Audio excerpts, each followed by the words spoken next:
Welcome to the Gay Buddhist Forum, where teachers from all schools of Buddhism offer their perspectives on the Dharma and its application in modern times, especially for LGBTQI audiences. These talks are offered freely to the world and made possible by appreciative listeners. If you would like to support our efforts to share the Dharma with underserved audiences, please visit gaybuddhist.org. There you can donate, find a list of upcoming speakers, or enjoy many hundreds of these recorded talks dating back to 1996.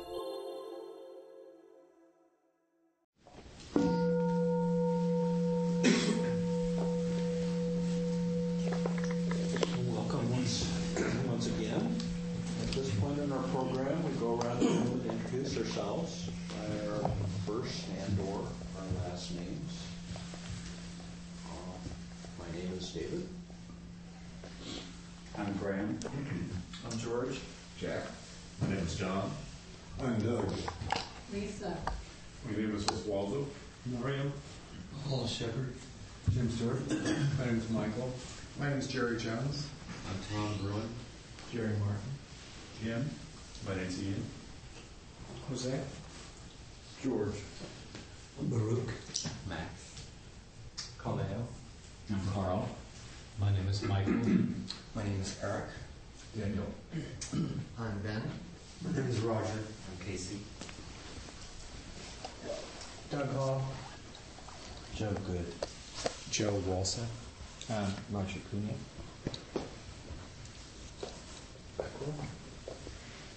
I'm Jay. Sam. Tatuan. Peter. Eric. My name is Age. I'm Bob. James. Hi. I'm very pleased this morning and honored to have Ann Diedrich for our speaker. Ann's a friend of mine, so I'm really excited to have her here this morning. Ann has been practicing meditation in the Theravada vipassana tradition for about 10 years. And she's also a psychotherapist with a private practice. I got to know her when we were both in the Dedicated Practitioners program at Spirit Rock, which ended last year.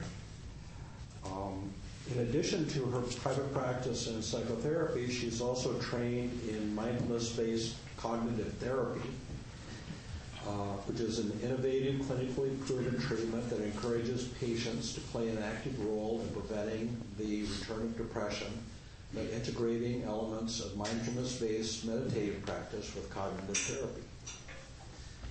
So without further ado, I'd like to welcome Ann. And if I missed anything in your introduction, fill us in. It's all good. I'm sure we'll get a sense of things as I talk about them this morning. I'm very happy to be here and grateful to David for inviting me and Baruch.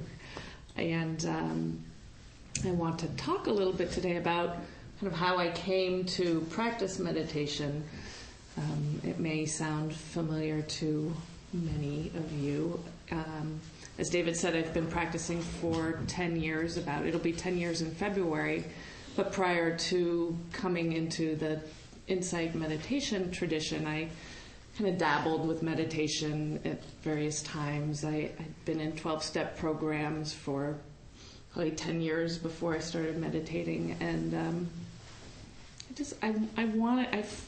while the 12-step program format has its spiritual component, certainly I was longing for something a little bit more spiritual, I think. And I was practicing meditation with tapes, but there was kind of a cataclysmic event in my life about 10 years ago that just kind of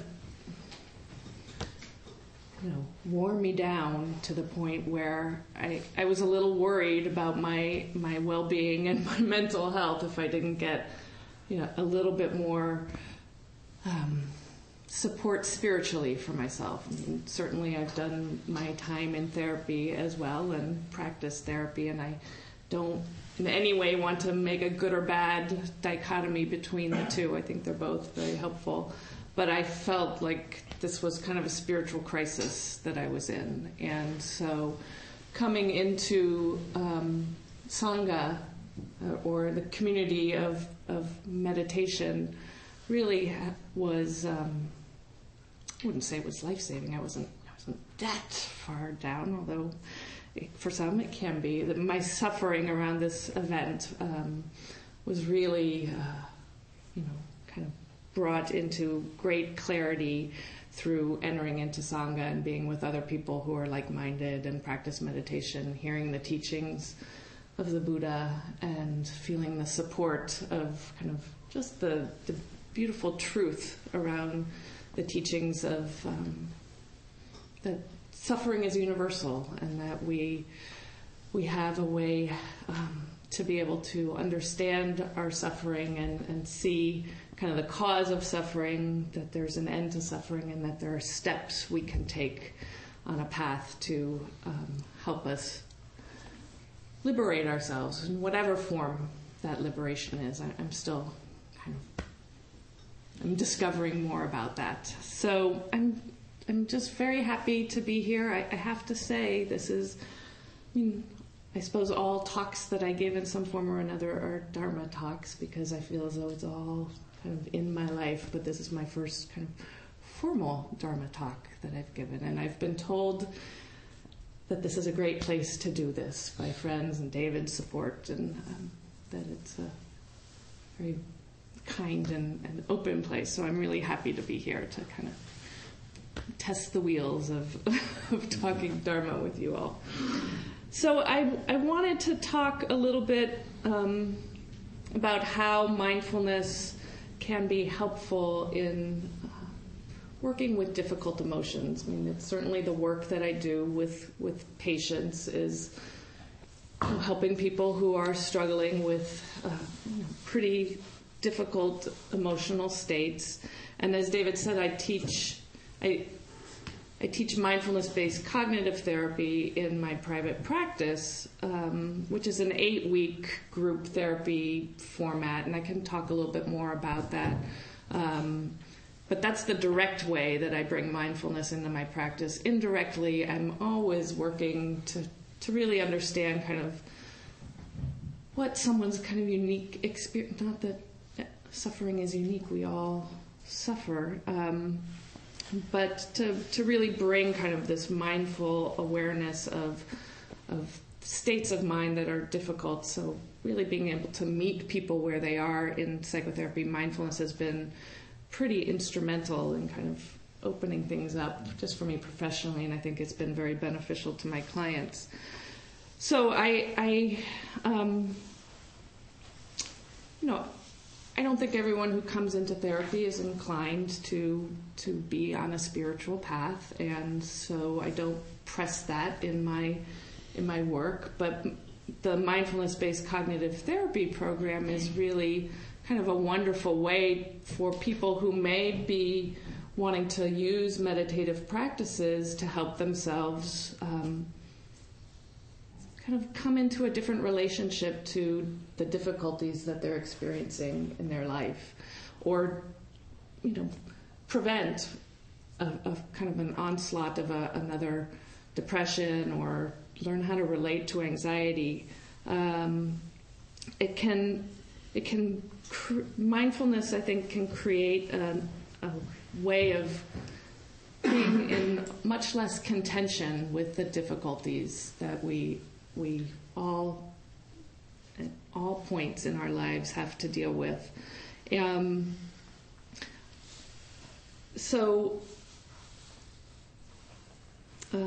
me see. I'm kind of losing my train of thought here. So I thought today I might bring a little bit more into this talk about kind of the difference between how we talk conventionally about feelings and emotions, and how mindfulness and kind of the Buddhist teachings can help us kind of break those down a little bit more and be able to relate to them instead of them feeling as though they're just kind of this giant wave or this big thing that we have to struggle with, that we can really befriend them and come into kind of a more direct knowing of what is happening when we're faced with difficulties. When I say difficult emotions, I'm talking really about, sadness or anger, jealousy, shame, anxiety. And I think, when I talk with people, as I was thinking about this, I was kind of running through phrases in my head that I think I use for myself, but I hear oftentimes with clients of how we really have problems kind of meeting our emotions. People will say things like, I have to get rid of this feeling, or don't rob me of my feelings. I have to have my feelings right now. Or what's another good one? I have to take ownership of this feeling. There's a way in which when we talk about feelings, you can kind of hear sometimes, and maybe not all the time, but you can hear that feelings sometimes take on some kind of form or solidity, or we identify them and they become some kind of thing that we have to hold on to in some way, or that we feel define us. I oftentimes work with clients who really are struggling with just even trying to identify the feelings that they have. So they've kind of kept them more at arm's distance. They're afraid to maybe even let it in a little bit, because letting in a negative feeling might open the floodgates, and all hell might break loose, which, in certain respects, that may be the truth. There may have been experiences people have had where emotions feel overwhelming. So how I think therapy, and certainly a mindfulness approach, can be helpful is, kind of taking little steps to be able to meet the feeling and see that they may be more impermanent than we believe them to be. They may come and they may go. And certainly as a Buddhist meditator, that's certainly my experience, is that the feeling that I so much don't want to be feeling is here, and then it's gone. And I've not necessarily done anything to make it go away. It just kind of comes and it goes. And I think being able to rest in a place where we can see that they come and they go is much more beneficial for our well-being than trying to keep them always at arm's distance. I think of some clients that I see who really identify particularly with one negative feeling that they have as kind of encompassing who they are. For example, I'm an angry person, and so I use my anger to motivate myself and keep myself kind of always doing and being able to kind of confront the difficulties and the slings and arrows of life. And so I have to hold on to my anger, because without it, I might be perceived as being weak or taken advantage of. And this is clearly, in kind of as I think about it mindfully, it can be problematic, because all the other feelings are really often kept out of awareness of the sadness that might be underlying the anger, of things that have happened in one's life that have caused us to kind of build up these walls and kind of identify as the angry person. So with a mindfulness approach, we can kind of come into a friendlier relationship with our feelings. And where Buddhism kind of separates, or I don't know that it completely separates from a psychological approach, and actually more and more is being shown that there's a lot of overlap between psychological thinking and Buddhism. But where I think the teachings of the Buddha are particularly interesting is that it breaks down our experience into really discrete phenomena.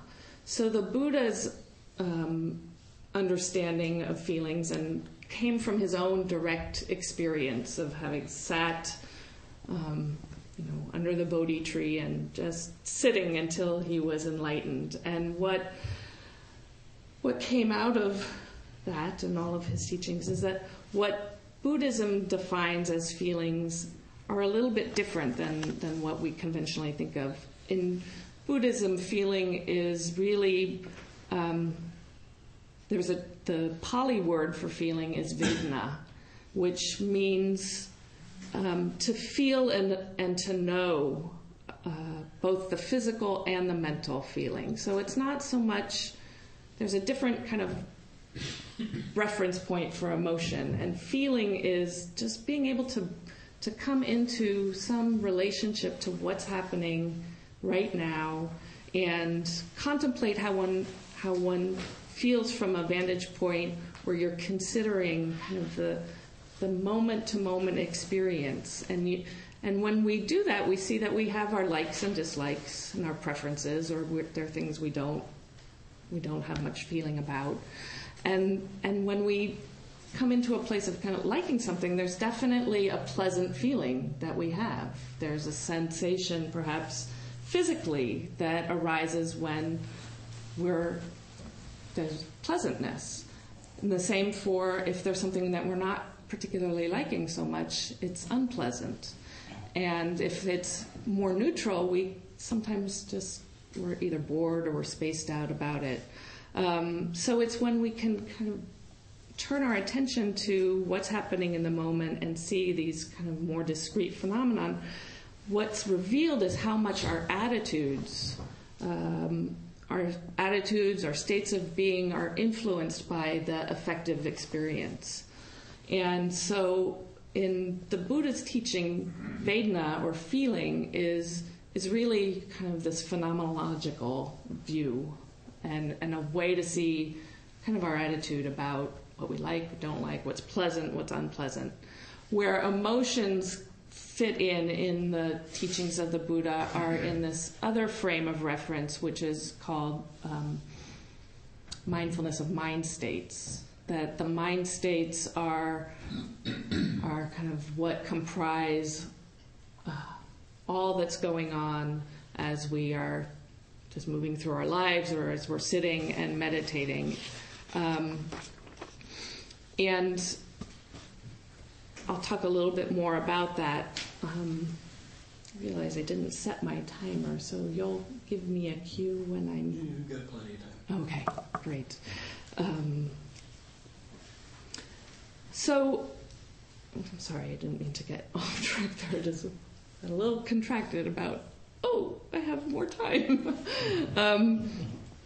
So what I think Buddhism offers, just in the teachings of how to meditate, are tools of compassion and wisdom. These are actually the wings of awakening that the Buddha talks about. That when we sit and meditate, we come into kind of a more contemplative, quiet place where we're all of what's going on in our experience is kind of shown to us. We're seeing how our mind can kind of go from this to that, and when we're caught in this, these other things arise. And generally, if we're caught in some problem or struggle, we'll be led probably further down the path of suffering. The afflictive emotions of greed and hatred and delusion If we are caught up in them and not aware, we tend to go down the path of creating more pain, more suffering for ourselves. When we're able to step out of that kind of endless cycle of self-criticism, self-judgment, oh, I shouldn't be having this feeling, oh, I want this feeling to go away, oh, this means that I'm really way off track, and these are thoughts that go on in my mind frequently. We start to kind of take on kind of the identity of personally, I will take on the identity of the person who doesn't know how to meditate. So I am kind of trying to be quiet, and my mind starts to kick up its dust as it tends to do, and suddenly I'm kind of further down the line thinking, what good is this? This is no good. I can't do this. Why am I meditating? It's no good. And that's for me, that's sometimes more common experience than not, which probably is related to the level of stress that I'm dealing with in my life. But what I have noticed through my practice over the years is that I've developed a certain amount of trust in the Dhamma and faith that if I kind of keep coming back to the cushion, seeing that this is all, that none of this can really be excluded, the sad feelings, the doubtful feelings, the restlessness or agitation, that this is all part of it. They can be known as perhaps hindrances, and then I have a little bit of ease when I can come into this kind of less contentious relationship. I can be compassionate to myself.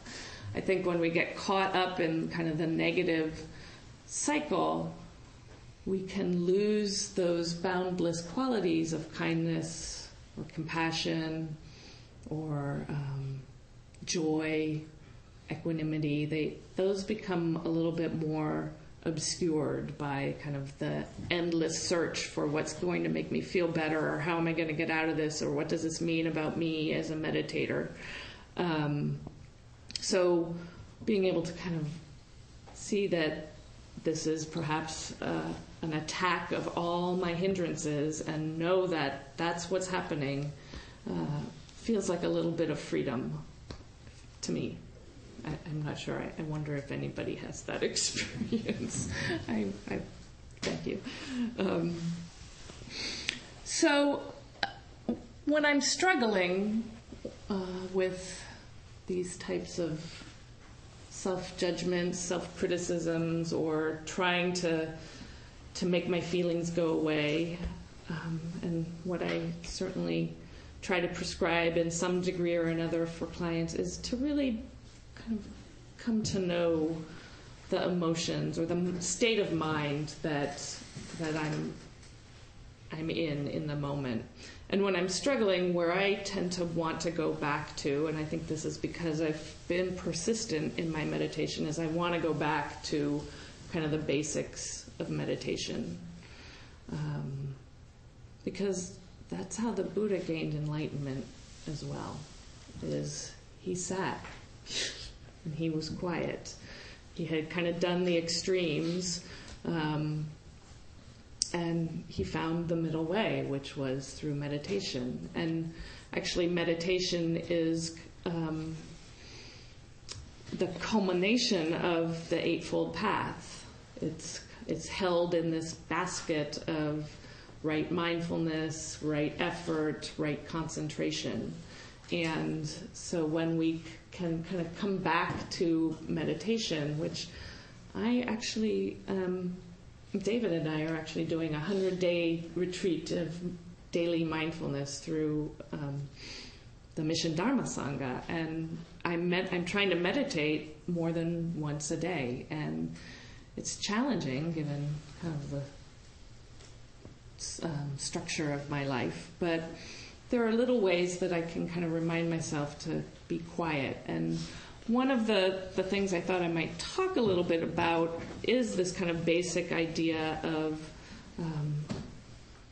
mindfulness and the Buddha's teaching on the 4 foundations of mindfulness. And I'm mostly just going to touch on them this morning because I know that if any of you go to the SF Insight on Sunday night with Eugene Cash, he's been doing the 4 foundations of mindfulness for about 9 months. So we could do it for a year probably. But it's helpful for me to as a grounding or a reference point when I'm kind of feeling a little shaky in my practice. And the 4 foundations of mindfulness essentially are mindfulness of the body. And I very much appreciated, David, your guiding today because we started with the body. We started by kind of orienting ourselves in the body and the breath, and this is often the way meditations are guided as you sit in a variety of sanghas. We come into the body, we try and relax and find some sense of ease and tranquility in our body or with our breath. There are practices in the first foundation of mindfulness that also have us contemplate some of just the dispassion we can develop with the body, which I are contemplating all the different parts of the body down to the goo. So mindfulness of the body is actually a very lovely doorway, and actually the Buddha wrote about how, or other teachers have written about how enlightenment can come through mindfulness of the breath. That there's nothing more that needs to be done than just paying attention to the breath and being in contact with the body. So it's the first foundation of mindfulness, and it's a way also in which we can get out of our heads a little bit.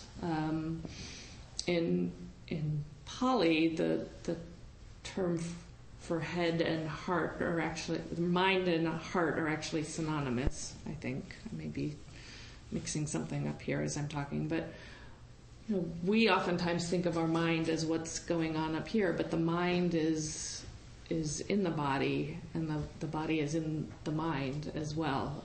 Our body has its own intelligence, and our body has its way of knowing what might be happening before our kind of cognitive or rational mind may have a sense of what's going on. So when we can come into our body and feel what's happening, that can be a doorway to a little ease.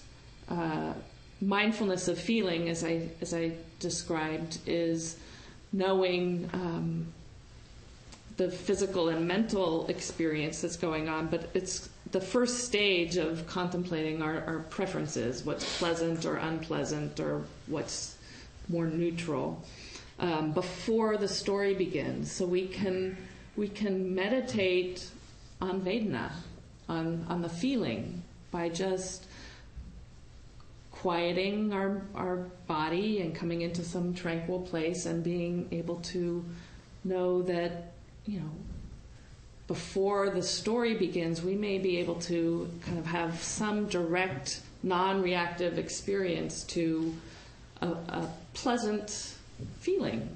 And it's not to make it go away, it's just to know, this long breath is pleasant. And to know that before we're like, I should learn how to breathe better, or I usually have problems, before we get kind of caught up in the train of thought. And then mindfulness of mind is a way in which we can turn the awareness that has developed to have the mind be more mirror-like, to reflect just what's happening in this moment. So it's a non-reactive way of being able to kind of come at things from this more spacious place. It's an honest acknowledgement of the hidden emotions and our motives and tendencies of the mind. So in the Buddha's teachings on the 4 foundations of mindfulness, in the section on mindfulness of mind, there's just a list of this is a mind that is angry, or this is a mind that is not angry, this is a mind that is distracted, this is a mind that is not distracted, this is a mind that's concentrated, this is a mind that's not concentrated. So when we can stop and kind of turn our attention to the mind, we can open it up and experience kind of, without trying to oppose it or change it or make it be something different. We can just kind of rest in knowing, oh, this is a mind that's very busy, or this is a mind that's critical. And just in being able to kind of note that, I often will feel, as I said before, I feel just kind of this sense of liberation. So there's a 4th foundation of mindfulness, which is called mindfulness of mind objects, or mindfulness of the Dhamma, which is kind of encompasses the whole gestalt, the whole shebang. And I don't have time to talk so much about it, but it includes the 4 Noble Truths, the 7 factors of awakening, the 5 hindrances, those kind of afflicted mind states. So there is a way to be able to contemplate all of those in the 4th foundation of mindfulness without trying to get rid of or eliminate the feelings. So I thought I might offer in the last few minutes of this talk today a little something from the Mindfulness Based Cognitive Therapy program that may be helpful for you, either on the cushion or off the cushion. And I only offer it as something that you might want to try and play around with. When I teach it in the class, we've kind of gone halfway through the class and people have developed a certain amount of stability and faith in a meditation practice. So if you're new to meditation, give it a try, but it's not necessary as something that you have to take on as a practice. But it's helpful, I think, if you are meditating more regularly and you are kind of struggling with these mind states or negative, the self-criticism that can come. And it's a very brief little guided meditation, but it can be useful even in daily life off the cushion. If you're having something comes up in your day and you have an opportunity to just kind of turn toward what's going on and kind of use this framework, it may be helpful for you. So if you're willing to, we'll just do another little brief guided meditation.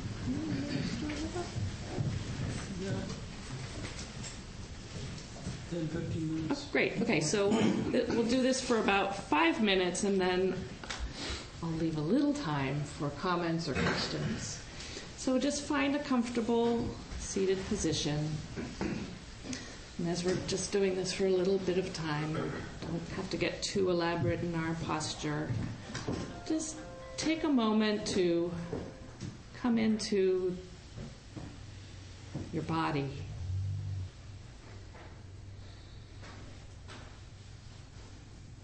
And adjusting your posture if you feel it's necessary. Now, turn your attention to what's going on right now. Allow your mind to be open and big as the sky. And just notice the thoughts and feelings that are passing through. Allow them to be known, but not attached to.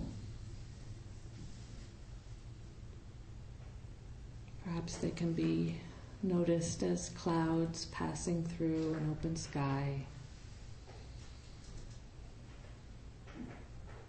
And bringing your awareness to your breath. Feel your breath at whatever place you generally pay attention to it. Maybe at the nostrils or down in the abdomen.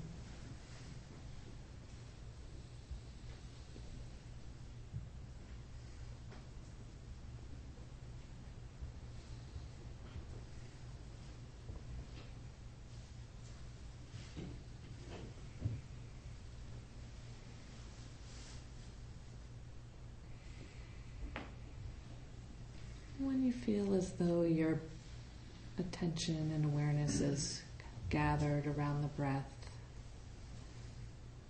just bring to the workbench of this meditation a problem or difficulty that you're experiencing. Noticing how it feels in the body.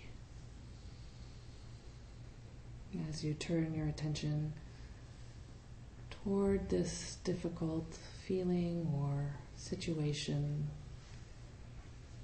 see if you can stay connected to your body.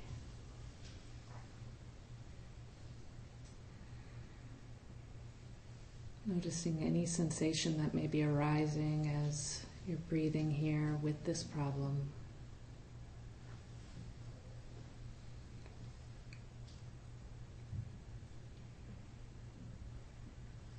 And it's helpful when this is met to just bring a gentle and friendly attitude to this experience as it's known right now. Not struggling. Perhaps it's helpful to breathe in, saying it's okay. And on the out-breath, just softening and opening to the sensations. Breathing in, it's okay.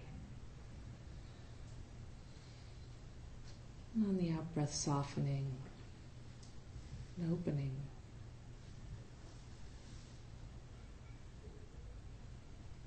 And if at any point it feels as though the feeling is too intense, you're always invited to just bring the breath back to the foreground. But as best you can, staying with this sensation. Being as kind, compassionate, knowing that it's here.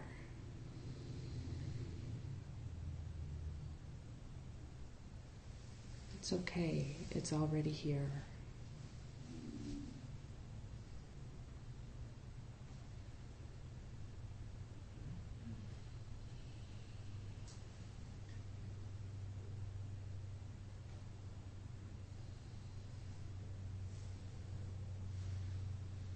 Doing this for as much time as you feel is necessary.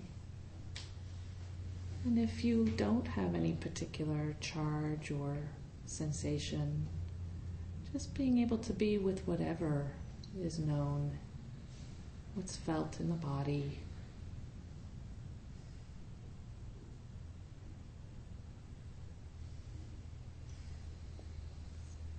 There's no right or wrong or good or bad. It's just the way that it is.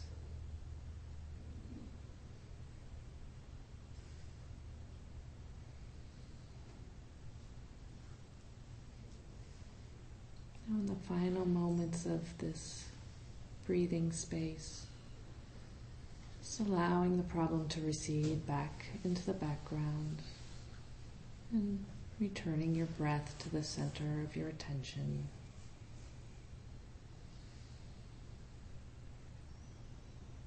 Noticing the sensation of your feet on the floor or your legs on the floor.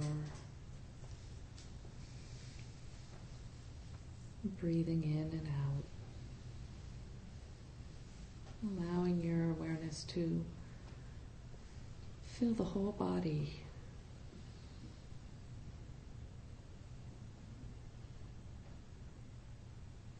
attention back to the mind. Just asking again what's happening. And allowing the mind to unfurl and be open. As vast as the sky and able to hold all that's passing through.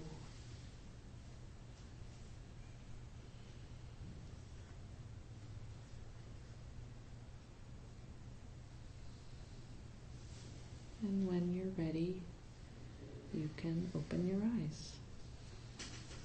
See if you can bring that gentle compassion with you the rest of the day. So I'm wondering if there are any questions or how that little guided meditation was, or any comments. It's about 5 minutes, right?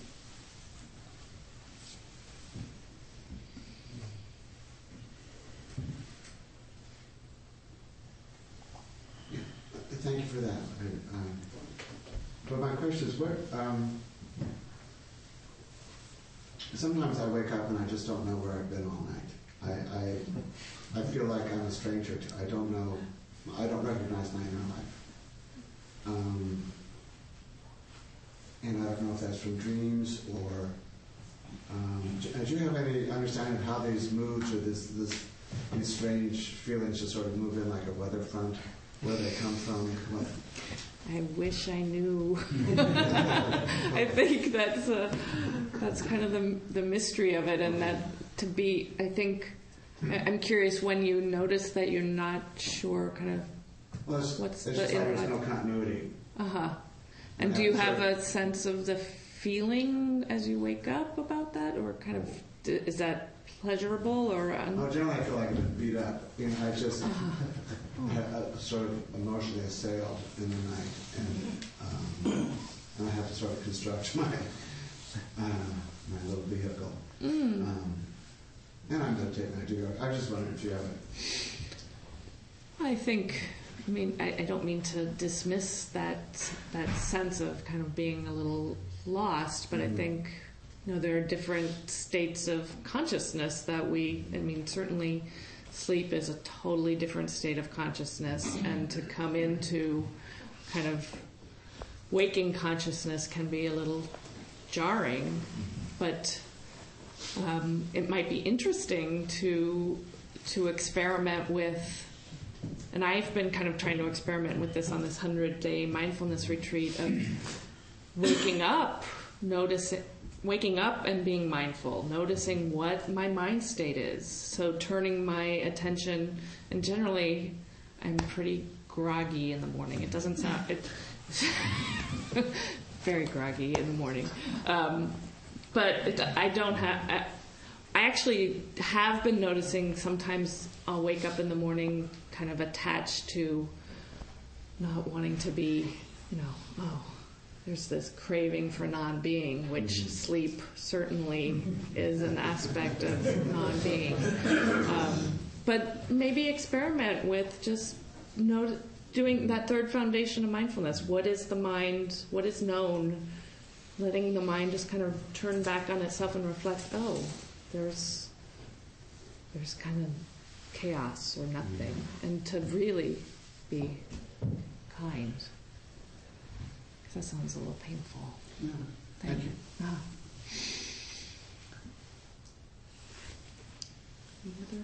Yes? Yeah, I was wondering how the cognitive behavioral comes into mindfulness in my program? In your program. It's not my program. Right. It's actually developed, it's kind of an offshoot of the Mindfulness Based Stress Reduction program.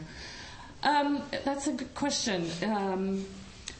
Because traditional cognitive therapy has people doing a lot of exercises and homework and approaches to stop thoughts, and where I think the beauty of MBCT is that it brings in the mindfulness practices not to stop the thoughts that we're experiencing, but to notice them and to come into relation to them as this is a thought. there's not a lot of time in the MBCT groups for kind of getting lost in our history, which, you know, I don't help people get lost in their history in therapy, but I think there's family of origin work that's very useful. But in MBCT, we're meditating for about an hour, up to an hour in the class. Then people are asked to do homework during the week, to meditate daily. So it's a really nice kind of container to help establish a regular meditation practice. And then we talk about it kind of through the lens of acceptance and some commitment to trying to use these techniques as a way of learning to not avoid kind of the unpleasant experiences that come in when we're just living. Does that answer your question? Mm-hmm. Yes. So you mentioned early on that we begin to notice that our mind states, our emotions sort of arise and fall away on their own, independent of anything we might do. So when we bring mindfulness to it, and we maybe identify them and name them, in your experience, does that affect whether they persist longer or they fall away faster, or is that not the point of it at all? I think both are true, perhaps. But the instruction is to not have it, to know what our intention is in some way when we're turning our attention to it, is not to make it go away. But I think that it's almost like a choice point when you're naming or noticing it kind of in this more open and non-reactive way. That's I think a choice point to step off of that wheel of suffering that we can find ourselves on, and by doing that, there's kind of transformation that we're kind of inclining ourselves more toward. So I don't mean to sound like a politician and kind of hedging my bets, but I think both are sometimes true. Yes. I'm not sure what I want to say, but for me in therapy, one of the breakthroughs was when I realized that we were supposed to pay attention to these feelings. As white men, and certainly growing up in the 50s and 60s, these were to be ignored. They were getting in the way of the rational mind and damp down the feelings, and I got very good at that. So then the process was start paying attention. When things are going fairly well in my life, as they are right now, I started the exercise thinking, wow, there's nothing going on.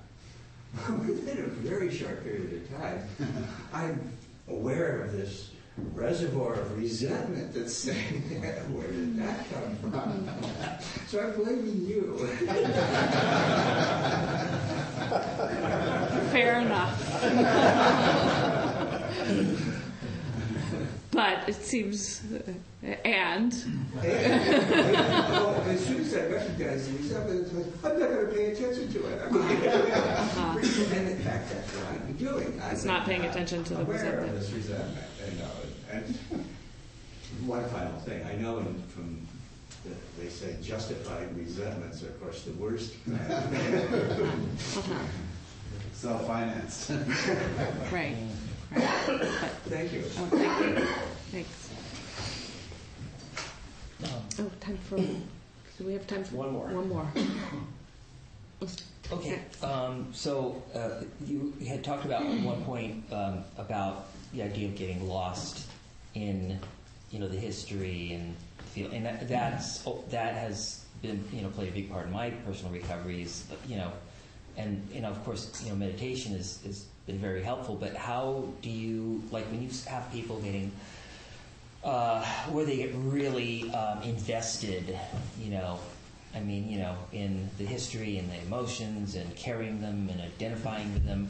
How do you utilize, the meditative practice to bring a person out of that? Well, I think,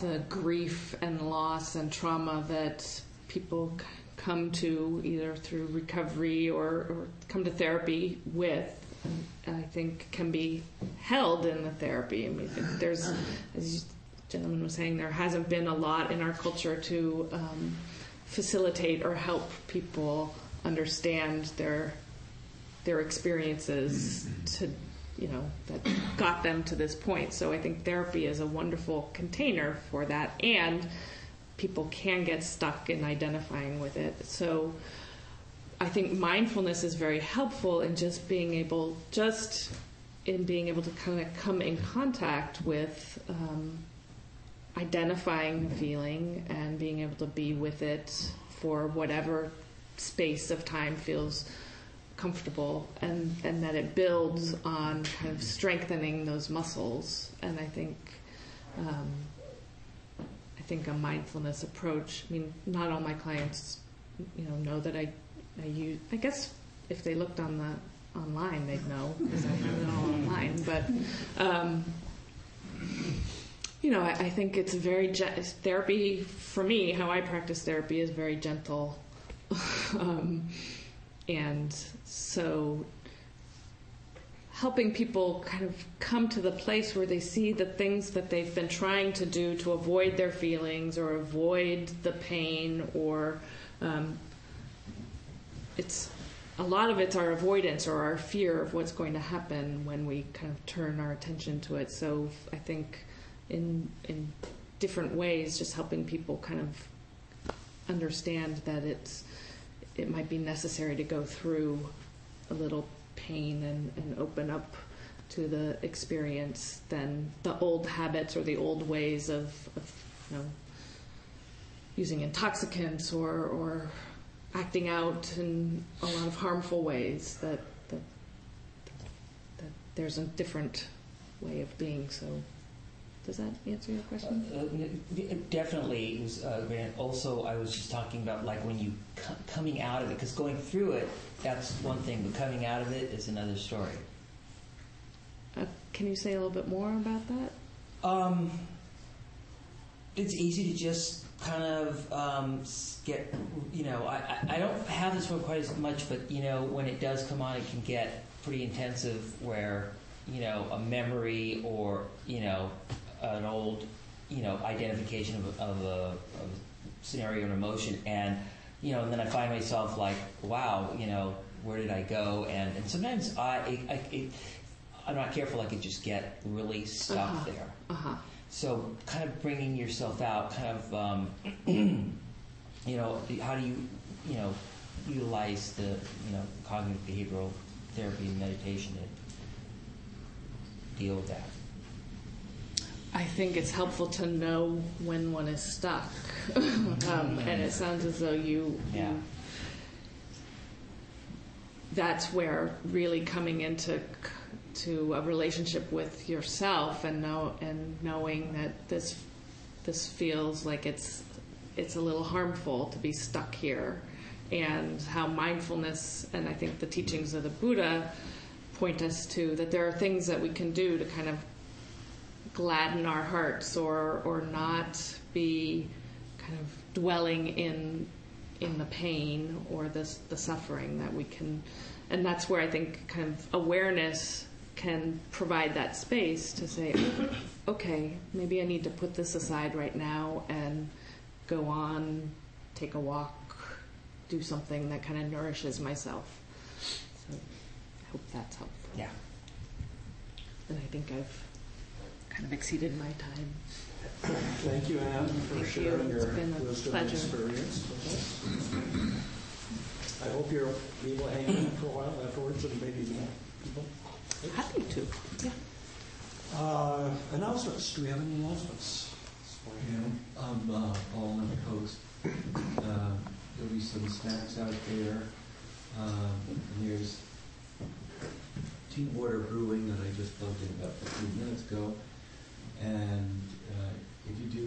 tea cups, please wash them out in the sink and put them in the rack.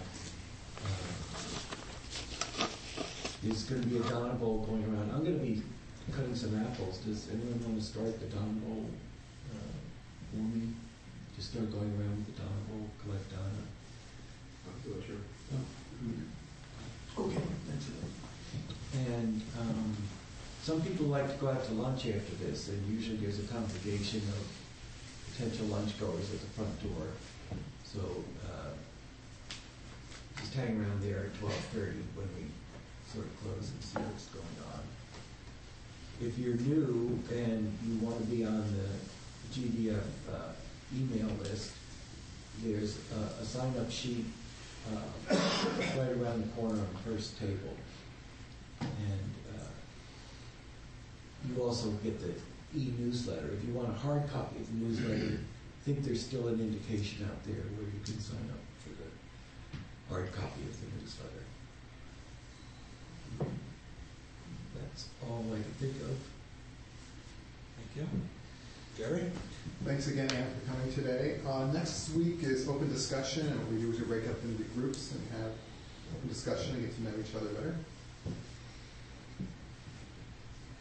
Yeah, the quickest way, if you're new, to get on our Yahoo discussion group, which is the email list, is to go to our site, thegaybuddhist.org, and right on the front page is a sign-up button, and that is the quickest way to get on.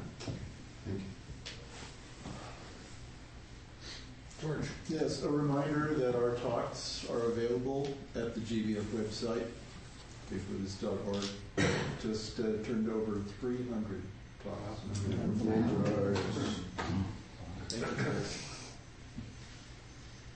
Any other announcements? I want to say that I am going to be doing an MBCT group sometime late February, early March. I have flyers on the table if you're interested, and also available if you have a question about it afterwards or by phone. Thanks again. Okay, let's gather in a circle for merit.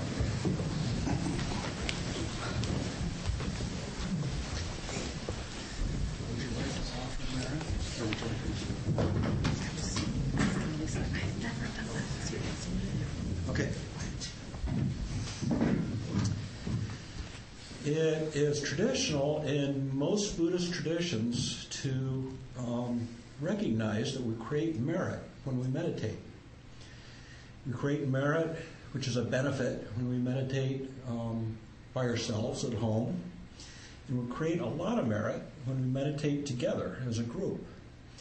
And so it's a tradition in a lot of sanghas to kind of acknowledge that at the end of our sitting. And that's what we do when we gather in the circle, is we acknowledge that we've done some good this morning, and both in our meditating and in sharing the Dharma with each other. And that good benefits not only just ourselves, but indirectly all beings everywhere. So some of the traditional words we use when we offer merit is to remember all beings everywhere that are benefiting from our practice this morning. All beings, all people, all animals, all sentient beings, near and far. May they be happy. May they be free. May they be free of suffering. May they live with peace and ease.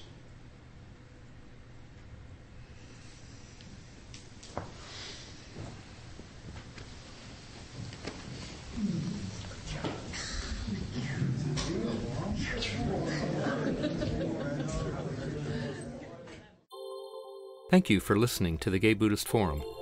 If you would like to hear several new talks per month and be notified of upcoming speakers so you can participate live, please subscribe to this podcast, like us on Facebook, and join our mailing list by visiting gaybuddhist.org.